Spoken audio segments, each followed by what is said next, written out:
On enchaîne tout de suite avec la préparation, le conditionnement avant l'appel de vente. Quelque chose que 95% des entrepreneurs négligent, mais qui fait la différence.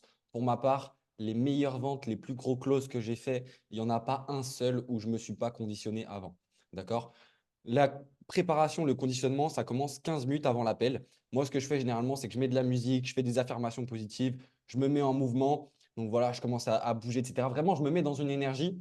Je me visualise la personne en train de démarrer. Vraiment, je vois la personne rentrer dans l'écosystème. Je vois le virement qui arrive sur mon compte. Vraiment, je visualise le truc. Et généralement, les fois où je visualise le mieux avec le plus de précision et où je suis dans la meilleure énergie, c'est là que ça marche le mieux. Ok. Préparer cahier plus stylo, prise de notes, c'est la base. Ok. Si vous voulez vraiment comprendre la personne en face de vous et que vous mettez vraiment de la considération sur cette personne-là, la moindre des choses, c'est de prendre des notes pour ne pas oublier ce qu'elle vous dit et derrière pouvoir lui apporter une solution adaptée. Ok. Fiche client ready, toutes les infos qu'on a.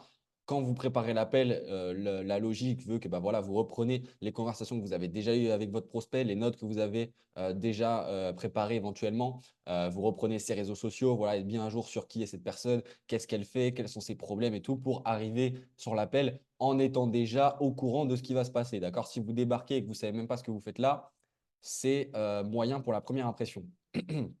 Se mettre dans un environnement propice, avoir une posture professionnelle et avoir suffisamment de temps devant soi pour ne pas être dérangé et pour préparer l'appel de la bonne manière, enfin, pour que l'appel se déroule de la bonne manière. OK? Incarner la personne que je veux devenir maintenant. Ça, c'est quelque chose qu'on a déjà vu dans la partie introduction. Mais en fait, vous devez déjà vous mettre dans la peau de la personne que vous voulez devenir quand vous êtes dans vos appels de vente. Ok. Si vous aspirez à un certain niveau de succès, mettez-vous dans la peau de cette personne qui a déjà ce niveau de succès. Comment est-ce qu'elle s'habille? Comment est-ce qu'elle arrive sur ses calls? Quelle est son attitude? Quelle est sa posture? Incarnez cette personne maintenant et vous aurez les mêmes résultats que cette personne très rapidement. Ok.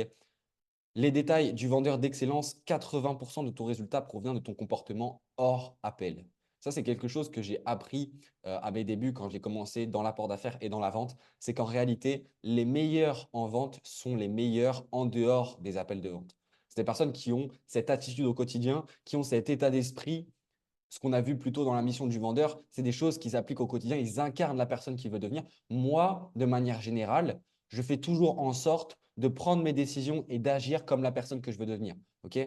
De m'habiller comme cette personne-là. Quand j'arrive sur mes calls, la plupart du temps, je suis en chemise. J'ai ma chemise parce que première impression hyper importante, posture professionnelle, et en même temps, j'incarne la personne que je veux devenir. Est-ce que j'aspire à être ce chef d'entreprise qui arrive sur ses calls avec une bonne posture, avec une bonne attitude, bien habillé? Oui. Donc, est-ce que je vais me comporter comme lui dès maintenant? Oui. D'accord? Qu'est-ce que tu fais quand personne ne te regarde? Est-ce que tu t'encourages toi-même tous les jours? Est-ce que tu augmentes ton énergie en permanence? Ton amour pour toi-même, ton amour pour les autres, ta foi en ta réussite? Tout ça, c'est des choses qui font partie des détails. Mais n'oubliez pas, la vente, c'est d'abord un état d'esprit, une posture.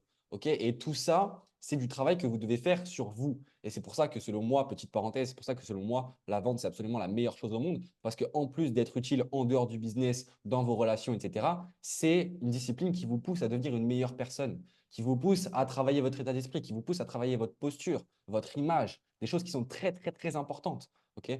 La vente, c'est vraiment incroyable. Et si vous êtes ici, c'est que vous avez pris sans doute l'une des meilleures décisions de toute votre vie. OK? Être ponctuel, c'est la base. Moi, quand j'arrive sur mes calls, j'ai toujours au moins 2 ou 3 minutes d'avance.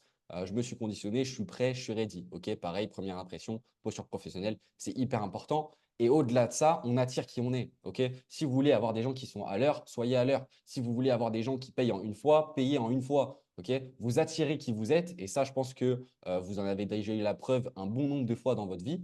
OK, donc soyez cette personne que vous voulez devenir et soyez aussi comportez-vous aussi de la manière dont vous aimeriez que les gens se comportent avec vous. D'accord? 95% des gens ne font pas ce travail. L'excellence se trouve dans les détails. Il y a une phrase que j'aime bien qui est les détails sont de taille. Parce qu'en réalité, bah voilà, c'est très simple de faire le 80-20 que tout le monde fait. Mais est-ce que vous allez aller dans les 20% de subtilité, les 20% de détails qui vont faire que vous allez réussir mieux que 80% des autres personnes? Ok. Tu dois impérativement avoir plus d'énergie que ton prospect. D'accord? Et ça passe par le conditionnement. Donc, dans la préparation, on check tous les infos qu'on a avant de parler au client, regarder tout ce que j'ai sur lui. Ça peut être des notes que j'ai précédemment, des mails, etc. Ça, je l'ai déjà dit, pardon. Fixe-toi un but avant chaque appel, décide de ce que tu veux atteindre. Ça peut être de comprendre mieux les besoins de ton client, de lui montrer ton produit ou même de conclure la vente. Moi, les appels que je prends, ce n'est pas toujours dans l'intention de vendre. Ok. Et si vous êtes ici, vous avez sans doute déjà eu des appels avec moi où je n'avais absolument pas l'intention de vous vendre quoi que ce soit. J'avais d'abord pour intention de comprendre qui vous êtes, comprendre dans quelle mesure est-ce qu'une collaboration peut fonctionner entre nous. Ok. Avant d'être dans l'intention de vendre, je veux d'abord être dans l'intention de créer une relation, de savoir à qui j'ai affaire. D'accord.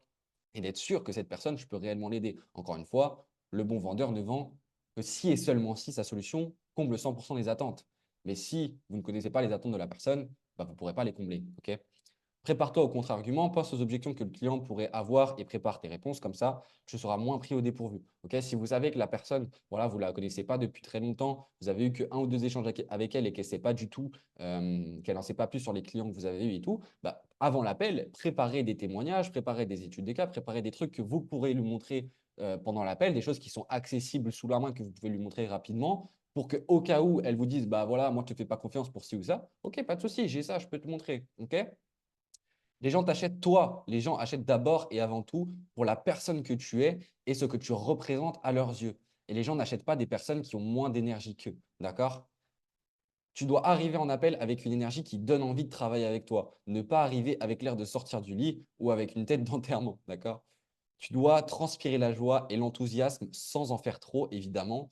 Être sérieux quand il faut, être attentif, compréhensif et à l'écoute. D'accord? Être dans une énergie de joie et tout, c'est très bien, c'est nécessaire, mais il y a des moments où vous allez devoir redescendre. Il y a des moments où vous allez devoir être posé. Il y a des moments où vous allez devoir faire preuve d'empathie. Quand une personne en face de vous vous raconte ses problèmes et vous dit qu'elle n'arrive pas à dormir le soir parce qu'elle est stressée, parce qu'il y a ci, il y a ça, ce n'est pas le moment d'être ultra joyeux. C'est le moment d'être en mode empathique. Elle vous partage quelque chose de compliqué, vous devez réagir en conséquence. Waouh, tu vis tout ça au quotidien? Ça ne doit pas être facile. Et là, vous êtes en mode compréhension, en mode écoute active, considération, empathie, mais vous êtes toujours dans cette énergie voilà, de comprendre la personne, d'écoute active et de considération. Ok. Il me semble que c'est tout pour la préparation, le conditionnement avant l'appel. Je vous invite réellement, même, je vous en conjure, ne banalisez pas ça. Conditionnez-vous avant vos appels, préparez-vous, arrivez comme un champion ou une championne et croyez-moi, vous mettez toutes les chances de votre côté pour réussir la vente. On se dit à tout de suite pour la partie appel de closing.